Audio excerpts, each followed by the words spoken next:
Un Bordeaux-Angers 1-0, Bordeaux-Bastia 0-0, Bordeaux-Strasbourg 2-1. Les Girondins ne réussissent guère devant les équipes mal classées. Aussi, on s'attendait hier soir au stade municipal de Bordeaux à une partie assez équilibrée. Là, vous venez de voir un tir de Ferreri, le numéro 10 d'Auxerre, arrêté relativement facilement par Christian Delaché.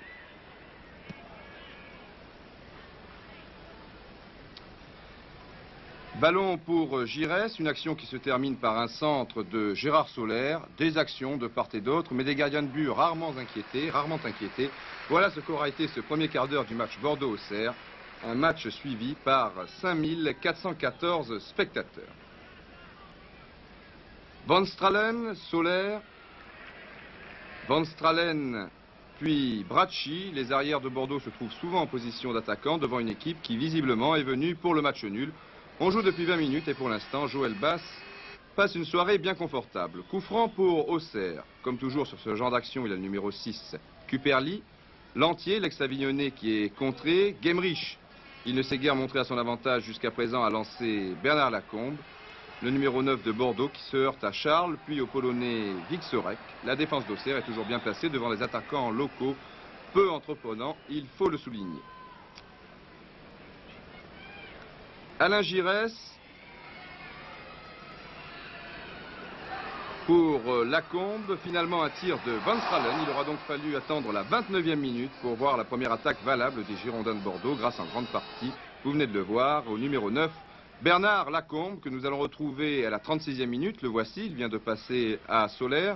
Soler qui cherche le 1-2 avec Gemrich, mais nous vous l'avons dit, l'ailier gauche bordelais était hier soir particulièrement maladroit. Tout au moins en première mi-temps, une première mi-temps au cours de laquelle les deux défenseurs centraux, Ekem et Rohr, n'hésiteront pas à prêter main forte à leur attaquant. Sur cette action, le libéro Rohr est pratiquement parti de ses 18 mètres. Un tir qui donne le frisson à Joël Lebasse, Gernot Rohr, qui passait du poste de stopper à celui de libéro, en raison de l'absence de Marius Trésor. Il a réussi un sans faute, car attention, bien qu'évoluant de manière défensive, les joueurs d'Auxerre se sont montrés dangereux en certaines occasions. Comme ici, en fin de première mi-temps, avec un très bon coup franc tiré par Dominique Cuperli. Delaché a détourné, mais comme le corner ne donnera rien, c'est sur le score de 0-0. Sur ce score de 0-0, donc, que les joueurs regagneront les vestiaires. Les Girondins vont partir très vite dès le début de la deuxième période. Ici, Gemrich a passé à Giresse. Le capitaine bordelais centre pour la tête de Van Stralen. Georges Van Stralen qui remplaçait Girard blessé. Il a été l'un des éléments les plus en vue de son équipe. Rohr pour Bernard Lacombe. Giresse cherche un partenaire. Il va trouver Gérard Soler, puis Touvenel. Encore Giresse. Et un superbe tir de Gemrich, oui vous avez bien vu, renvoyé par le poteau alors que Joël Bass n'a pas bougé, comme on va le voir sur ce ralenti. Coup d'œil, ou plutôt coup de chance. Et Denis qui dégage en corner, corner qui n'apportera pas grand-chose. On se retrouve avec Touvenel, Fernandez. Touvenel renvoie de Wiksorek, mais le ballon est toujours pour l'arrière droit de Bordeaux, bien plus offensif dans cette deuxième mi-temps, qui vient de passer à Fernandez. On se dégage comme on peut, mais Schaer est tout seul en attaque, et c'est ce ballon qui est récupéré le plus logiquement du monde par les Bleus. Lacombe vient de laisser à Bracci. Cette fois, il reprend de la tête. Il s'en est fallu derrière. La défense d'Auxerre est vraiment débordée depuis la reprise. Le but ne devrait pas tarder, peut-être à la 59e minute, sur cette action de Bernard Lacombe. Gemrich est un peu court, mais Giresse est bien placé. Le poteau, Gemrich contré au tout dernier moment par Rémy. Ce n'est pas terminé. Feinte de Touvenel. On cherche la tête de Gemrich, on trouve celle de Denis. Attention à ce centre de Soler, mais Denis est bien revenu. Nouveau corner. Donc toujours 0-0, tableau d'affichage, mais deux poteaux à rien pour Bordeaux. Tout à l'heure c'était Gemrich, là c'est Giresse. 63e minute, touche Bracci, Rohr. Soler, légèrement bousculé, mais l'arbitre, M. Lopez, laisse jouer puisque le ballon est toujours bordelais avec Van Stralen, tête de Vixorek, puis tête de Saab et un boulet de canon de Touvenel, alors qu'au départ de l'action, il y avait une nouvelle fois l'Allemand Rohr. Coup franc pour Alain Giresse, le capitaine de Bordeaux, marqué de très près par Rémy tout au long de cette rencontre, s'est très bien repris dans les dernières 45 minutes, ce qui explique en grande partie la belle réaction de Bordeaux. Lacombe a pu donner en retrait pour Van Stralen. Mais Joël Bass est toujours sur la trajectoire et quand ce n'est pas le cas, vous le savez, il y a les poteaux.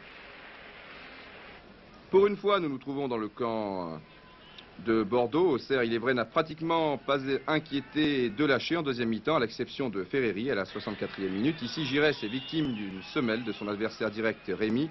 L'un des rares vilains gestes d'un match disputé dans un très bon esprit. Et pour tout arranger, M. René Lopez, l'homme en noir, 41 ans en Ligue de Lorraine, a été excellent. D'ailleurs, Giresse va beaucoup mieux. C'est lui qui vient de donner ce ballon à Fernandez. Faute sur Soler. Les coups de pied arrêtés pour Auxerre, c'est Cuperli. Pour Bordeaux, on le sait depuis longtemps, c'est le capitaine, le numéro 13, Alain Giresse. Mauvais contrôle de la poitrine de Lacombe qui récupère tout de même ce ballon. But d'Albert Gemrich, 1-0 pour Bordeaux. Un but pas vraiment immérité, surtout si l'on tient compte des 2 tirs sur le poteau. Denis, vous allez le voir, n'a pas pu dégager son camp. Un bon tacle de Lacombe, suivi d'un tir brossé de l'intérieur du pied d'Albert Gemrich. On a retrouvé sur cette action le numéro 11 qui faisait les beaux jours de Strasbourg il n'y a pas si longtemps. Bracci déborde Rémy, qui n'a tenu à l'image de son équipe qu'une mi-temps. Soler, Giresse, Lacombe, Soler, ça part de tous les côtés. Gemrich, Lacombe ou le numéro 14, Gérard Soler. Auxerre vient de rater une bonne occasion par Robert Saab. Touvenel amorce la contre-attaque. Ballon pour Lacombe. Les Blancs se gênent. But de Lacombe. Non, mais cela n'a finalement aucune importance. 87e minute au tableau d'affichage. Bordeaux 2, Auxerre 0. Le match est bien entendu terminé. Et regardez bien sur ce ralenti. Ce n'est pas Lacombe, mais le stopper Jean-Luc Charles qui, du tibia, trompe son gardien de but. 2-0, donc il reste 1 minute de jeu lorsque Van Stralen passe ce ballon à Bracci. Giresse trouve Touvenel.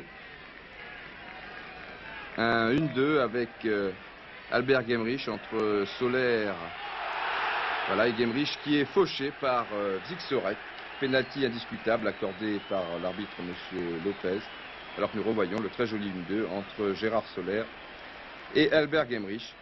Puis cette faute du défenseur polonais. Joël Bass est sur sa ligne. Un 3-0, cela serait tout de même très sévère. Il y a une justice. Bernard Lacombe rate ce penalty. Monsieur Lopez siffle la fin du match, un match très équilibré dans l'ensemble, sauf dans le dernier quart d'heure où Auxerre s'est littéralement effondré. En effet, contrairement à ce que pourrait laisser croire ce montage, Bordeaux ne s'est jamais, tout au moins à l'exception de ce dernier quart d'heure, montré digne de ses ambitions. D'ailleurs, si l'on en croit certains supporters, les joueurs des Méjaquets ont disputé hier soir l'un de leurs plus mauvais matchs de la saison.